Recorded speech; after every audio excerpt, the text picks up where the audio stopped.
Today we're digging into a report that completely reframes how we should think about climate change.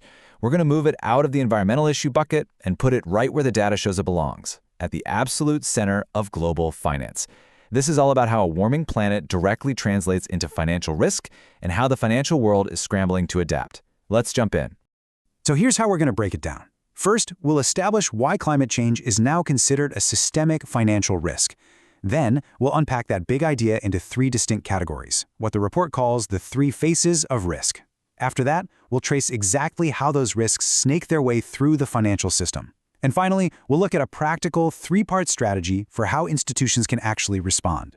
You know, for the longest time, climate risk was seen as a problem for the future, something for a different department to worry about. But the core argument in this report is that that way of thinking is now dangerously obsolete. It's a fundamental threat to economic stability, not in 2050, but right here and right now. And honestly, this quote from the report's executive summary just says it all. The language here is so deliberate, pressing, accelerating, systemic risk. This isn't just corporate speak.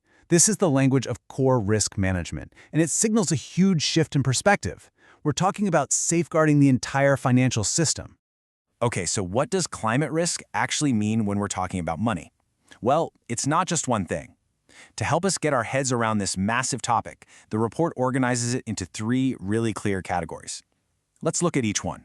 First up, you have physical risks. Now, these are the most direct, the ones you can probably picture most easily.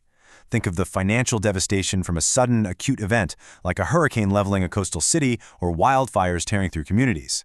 But, and this is key, it also includes the slow burn, chronic stuff, like persistent drought crippling agriculture year after year, or sea levels slowly rising and threatening trillions in coastal real estate.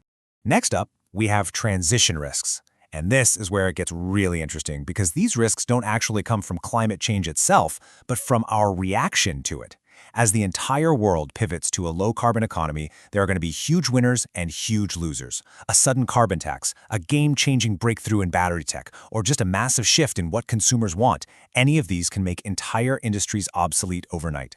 And the third face of this risk is liability. This one is all about the lawyers. We're talking about the growing wave of legal action, lawsuits against companies for their role in causing climate change, or even against banks and investors for failing to properly manage and disclose these risks. This adds a whole other layer of financial and, frankly, reputational danger to the mix. Okay, so we've got our three types of risk: physical, transition, and liability. But the big question is, how does a hurricane or a new law actually go from being a headline to hurting a bank's bottom line or your retirement savings? That's where these things called transmission channels come in. Right. This is the million-dollar question, isn't it? How does a real-world event become a financial one? How does it actually ripple through the system and cause real damage? Well, the report maps this out for us perfectly. Take a look at this diagram. It basically shows the whole chain reaction. Up top, you've got those three risks we just talked about. In the middle, you see the channels, how those risks physically hit different parts of the economy. And at the bottom, you see the end result, the big macroeconomic consequences that affect all of us. Let's make this super concrete. For a bank, a wildfire destroys a local business. Now that business can't pay back its loan. That's a credit problem. For an insurer, a flood means writing massive checks. That's an underwriting loss. For an asset manager, a company they own gets hit by a new policy and its stock price tanks. You see? And it keeps going. It puts pressure on pension funds' long-term health and forces central banks to step in to manage all the volatility. It's all connected. And if you think this is all abstract, look at this number. Over $60 billion? That's the insured damage from just one single event, Hurricane Ian in 2022. It's a perfect, brutal example of a physical risk transmitting directly into staggering losses for the insurance industry. The scale is just mind-boggling.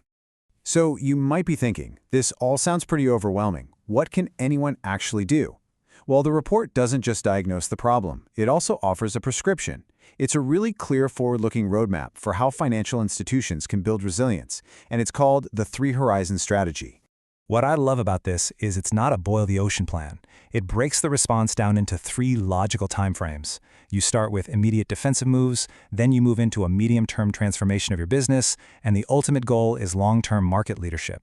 It's a path from being reactive to being proactive. All right, so Horizon 1 is all about the next 2 years. This is defense. It's the essential, gotta-do-it-now stuff. You're stress testing your investments to find the hidden vulnerabilities. You're getting your house in order with reporting standards like the TCFD, and you're making sure your people and your systems are actually equipped to understand and manage these totally new kinds of risks. It's all about building a solid foundation. Now for the medium term, say the next 2 to 7 years. The strategy here shifts from defense to offense. This is where you really start to transform. You're actively realigning your portfolios away from high-risk assets, building deep climate expertise inside your teams, and launching new financial products designed for this new world. This is about turning a massive risk into a competitive advantage. And finally, the long game, Horizon 3. The goal here is to lead. The institutions that successfully manage the first 2 stages will be in a position to actually shape the markets of the future. They'll be at the forefront of green finance, and climate strategy won't be an add-on. It'll be baked into their DNA. This is where real long-term value is created. So, if you boil this entire report down to one key message, it's this: climate risk cannot be a side project anymore. It has to be completely integrated into every single part of financial strategy, governance, and risk management. It's about moving from simply being aware of the problem to taking decisive, strategic action. And this really is the bottom line. The question isn't if this will impact finance. That ship has sailed. The only real question left is how quickly the world of finance can adapt. The survivors and the winners of the next few decades will be the ones who adapt the fastest. If you want to dive deeper into all the data and the analysis, the full report is available at the address you see on your screen. Thanks so much for watching.